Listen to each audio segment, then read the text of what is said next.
G'day stoners, how you going? It's 8 minutes, 5 minutes. Anyway, here we go. We'll get into it. I'm pre-rolled, so it took me a moment. And I was still getting stuff together for tonight's. Having a bit of a catch up on things. It's been a bit busy today. Last few I was sick yesterday too. Anyway, let's get into it. So today's one, like the topic says, we're looking at the cannabis psychedelics, and also you can look at the what's going on with the medical cannabis again too at home here. Cannabis and psychedelics, I said. All right, well, let's start with it. So yeah, I don't know about you guys, but I know a few people out there that do, they have depression, I suppose, and some other disorders, and bipolar, I think, is one or two people I know. But anyway, long story short is a lot of them have found psychedelics, and cannabis is one of those things that have helped them, which is why they've gravitated towards it, and hence the studies that have been done around it. So imagine a future where a single dose of magic mushrooms or a drop of cannabis oil transforms the way we treat eating disorders.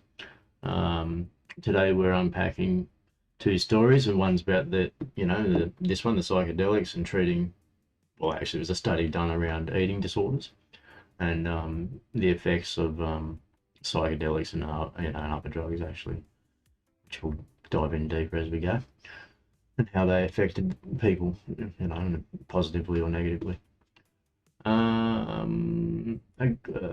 So yeah, there's global study with anorexia, bulimia, and other disorders, how cannabis and psychedelics rate as treatment for those.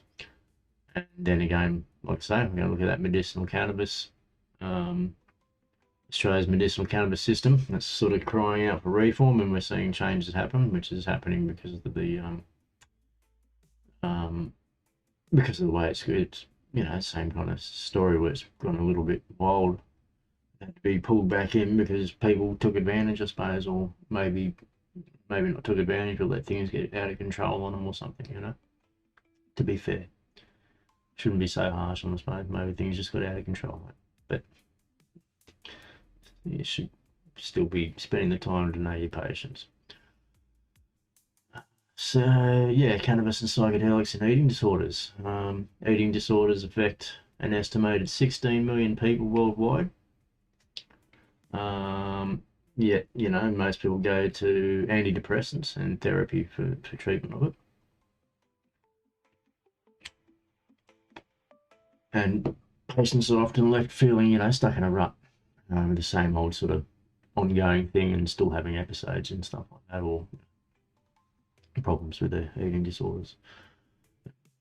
Over the past decade, whispers of cannabis easing appetite and psychedelics resetting mental health have grown louder. It's also a really good book that I've read and recommend people look at it if you're looking at psychedelics and mental health and stuff. It's called LSD Psychotherapy. The name I can't remember now, but it'll come to me as it's one of the well-known ones. I'll pull it out and we'll have a look at it one day. But anyway, I recommend that on side note. And another one's Plants of the Gods, by the way, is another one to sort of look at. But that LSD psychotherapy is particularly interesting if you're looking at psychedelics and mental health.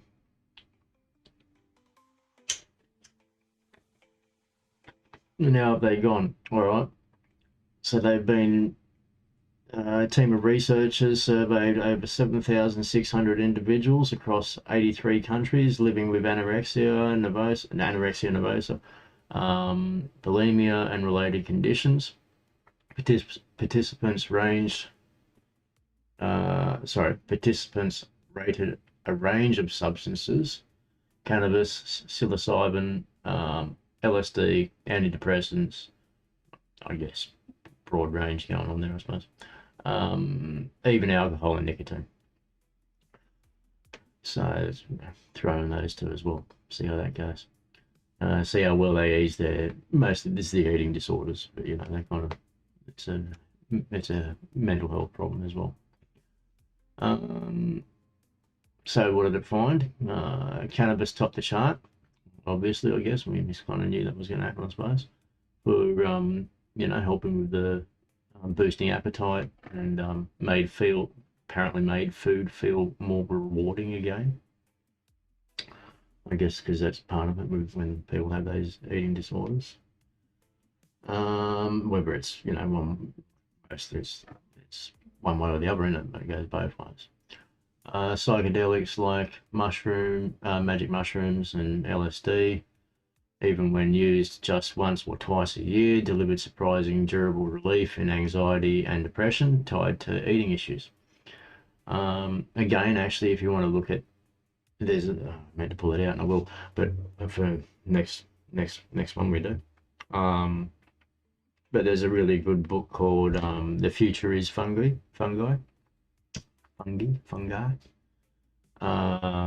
And I highly recommend having a look at that because it's actually got quite a few different studies in it, mostly around psilocybin, of course, and the effects on the brain and stuff, and anxiety and depression. But it does actually have some very interesting images of how psilocybin charges your brain, actually. So the fact that they're saying there that, you know, it's once or twice a year. So there's, you know, you might have heard a lot about microdosing and stuff like that when it comes to, well, anything really, but so psychedelics such as mushrooms and LSD in particular is you know, mostly spoken about microdosing because not everyone can handle the trip, I suppose, or wants to go on a trip. They do want those positive effects, but at the same time, if you you are one of those people that has, you know, the occasional trip or something, it does seem to be that is probably, you know, it does show that it may help with your mental health. And there's a reason why the psilocybin has been, I believe it has already been released in clinical trials. And yeah, I mean, personally, I believe that, yeah, they do have some, well, like I say, from all the research I've read around psychedelics and mental health, it definitely helps with the right, same old story, with the right mind, you know, setting. The mind's what you're setting. Set and setting. Traditional antidepressants scored well for overall mood. Well, given, I mean, there's a reason why, you know, they're not just prescribed because they make money. They're prescribed because they work. But, you know, they're not for everyone, are they?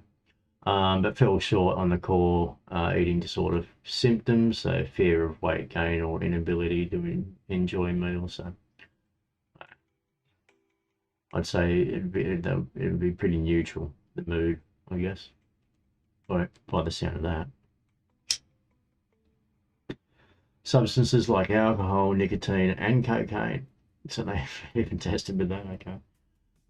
I suppose occasionally worsened both eating disorder symptoms and mental health, so general mental health. So it's not really surprising. So alcohol, nicotine, and cocaine all, you know, sort of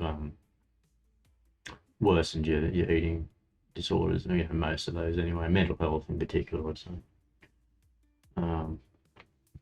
Yeah, not. I don't think either three of those are much good for you. Anyway.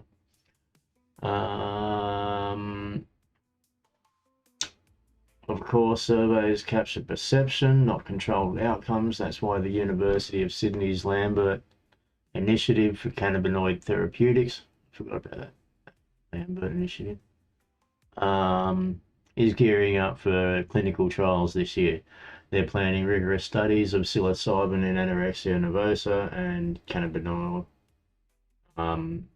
in young people with severe CBD treatment in young people with severe restrictive disorders. If those trials confirm what we sort of see come out of a lot of reports, including this one that we just talked about, you might see a bit of a shift happening in the way, you know, treatment's happening. Seeing how everyday experiences and cannabis psychedelics are fueling scientific curiosity. But let's swivel let's swivel the lens back to Australia. And, have a look at this medicinal cannabis, system, and sort of buckling under the demand, and sort of we're seeing some people maybe slipping a little here and there with their responsibilities, I suppose, as clinics. It's minimal, but obviously it's kicked back on everyone. Australia's medicinal cannabis under microscope. So last year, doctors lodged nearly a million, so 979,000 special access applications with the Therapeutics Good Administration.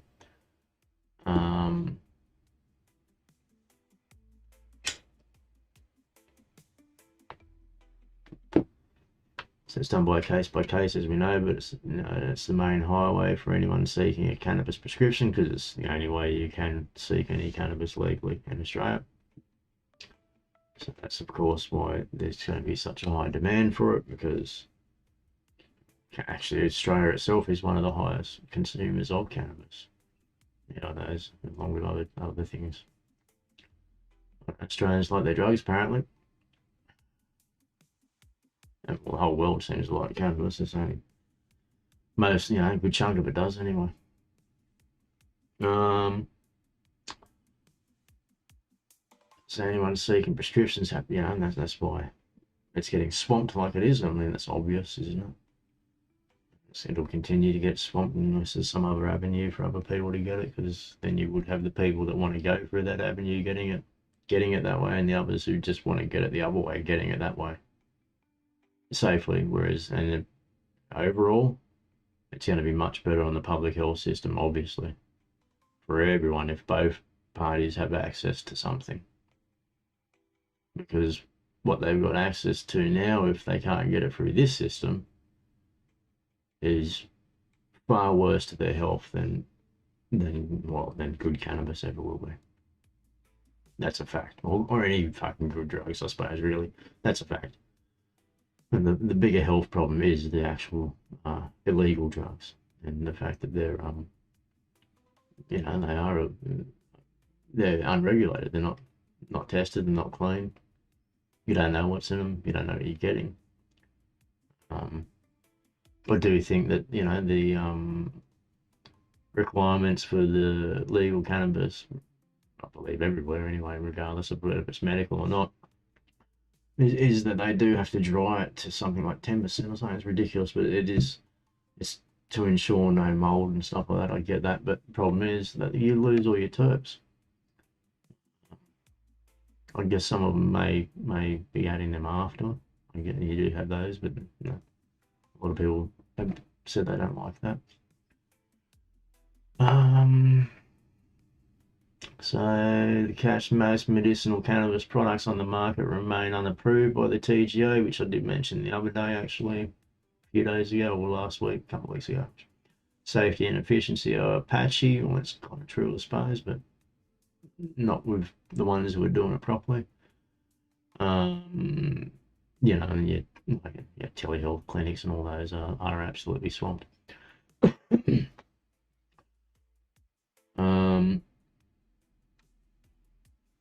I did see something in the article there, something about rural people having to travel to get their to see a cannabis registered doctor, but I would think that's not such an issue now, given that they should be able to just do a telehealth appointment.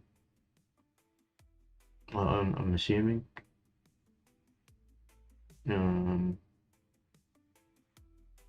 Oh, okay, so it's because only a handful of, but I don't think that maybe they've got to go. Maybe you got to go directly to your doctor, saying, because only a handful of TGA approved products are subsidised under the pharmaceutical benefit scheme.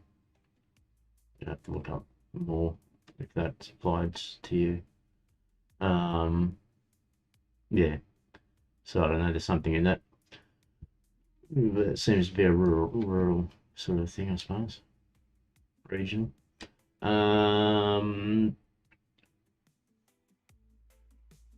it's not so important, that part. I forgot I was going to take that out.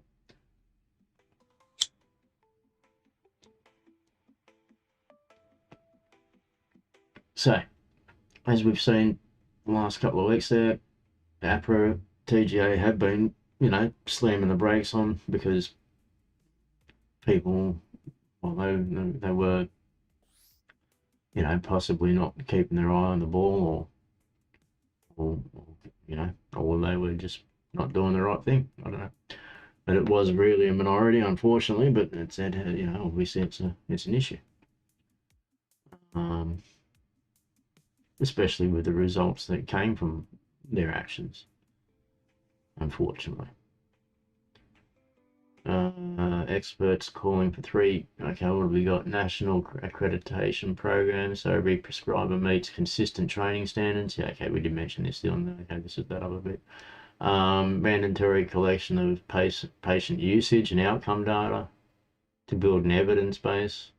Well, I know the good ones. Your good doctors are sort of doing that with their patients anyway, because that's how they work out what works for them. And that's what a good doctor does, isn't it? Is collects the data, the outcomes, the data of what they're, what they're doctoring you. Exploring subsidy models so proven cannabis medicines are affordable for all. Yeah, so more subsidy models. That was actually one of the problems, is that one of those subsidy models was possibly taken advantage of. Seems to have been. I mean, it shouldn't have slipped under the radar like it did with the people involved there, but apparently it did. And well, like I say, I don't know, did it? It might have, or maybe they just took advantage. Who knows? Hopefully not. Either way, it ended with negative results for everyone. Tightening rules, risk slowing access. So this is the problem, and same thing, like they've have already made it the ruling that they want the practitioners and that to treat it as opium, opiates. So it's all the same gig there. The sweet spot lies in policies that safeguard safety and quality without pushing patients back into the black market. So this is what I've been raving on about during the week, is that I think the current changes will push people back to the black market, and I do think that the black market is actually a bigger public health crisis than cannabis, especially good cannabis. Purely because, like anything that's on the black market, really, it can't, at the end of the day, unfortunately, because of some of the people involved with, illegal activity, I suppose, it's a black market. Some of them are shit people, and they do, don't care about the product. I mean, obviously, you've always got some out there that, so, yeah. You see an occasional fucking person get slipped, get busted for something there in the legal market where they got some kind of shit in their product, which, to be fair, might have been a mistake, or they were just trying to slip something through. Who the fuck knows? But judging by the way a lot of those people are, I would say, sometimes they're just trying to slip shit through, mate, to save a buck. Anyway, sometimes it costs them more. Well, maybe it doesn't. Maybe they slip, Who knows? Today, so what have we got? The big picture.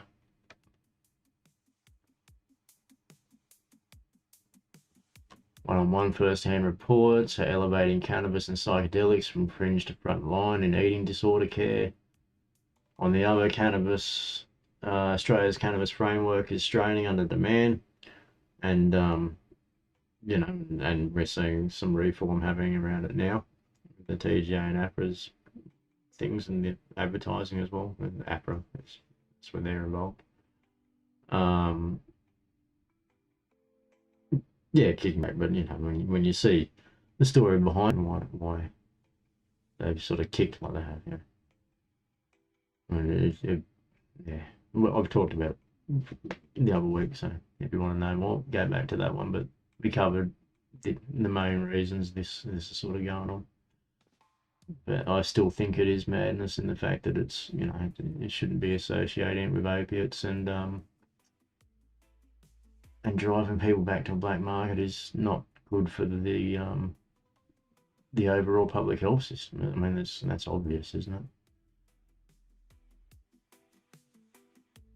Oh, I've got to check this one as it goes too, because I've noticed some dropouts happening in the last few videos. Might be when I'm changing stuff, so I'll be careful at the end of this one because I knocked off quite a bit of the last one.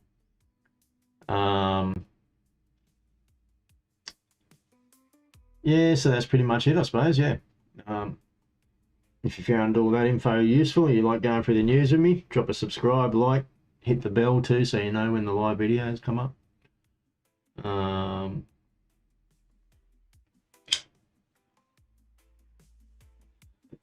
Not on Instagram anymore, I don't think. Pretty sure not on WhatsApp either. There's a few platforms I'm just going to start removing myself from. Actually, I'm not interested in dealing with the over the top algorithms. So if any of them want to do that, then I'm just not going to bother there. That I've already dropped, like WhatsApp, obviously, and Instagram. Like I say, I'm pretty sure it's off there. So too hard to deal with Meta, unfortunately. Well, there are other platforms, so everything Facebook is. Even Facebook's hard enough. Everything around it's that's impossible. But when I see the kind of stuff on YouTube, I suppose, on other YouTube stuff that I've seen, and I see the kind of shit, or you know, for back on what they, well, actually, I connected WhatsApp and shit up because they asked me to connect it up. But I probably shouldn't have done that because I think that's what caused the problem for WhatsApp, which then caused a problem for the rest, actually. So don't link your WhatsApp up, is my advice to any public pages or something, because you may have all these fucking idiots message you for trying to get cannabis or something, which is the only reason I can actually think it got flagged. Like, you know, that's the only reason I can think the algorithms fucked me over there. But I tried to do it. They kept asking me for all sorts of shit and more, which I gave, and it just instant rejects each time, so I didn't bother with the last bit. It'd just be an instant rejection, yeah.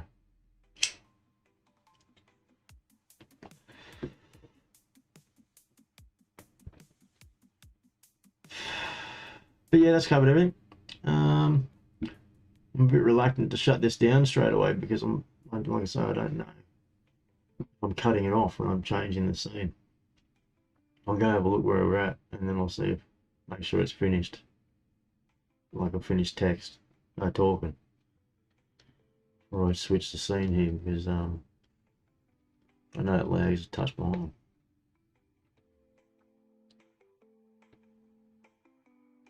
Yeah, it's still lagging a touch behind.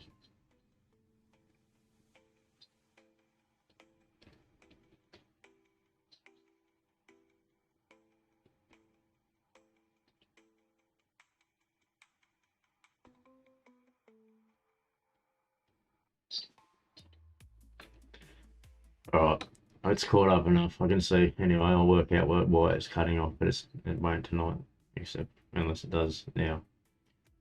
Alright, people, enjoy. Like I say, hit the like and subscribe if you didn't already. Join me on, oh, what is it? Sunday night? One of the nights. Sunday night, isn't it? And I'll see you then. Oh, there you go. Coming up now. Awake and Bake Wednesdays. Fridays, fried updates, which we're having. It's pretty fried. Late night session Sundays, 11 p.m. That's right.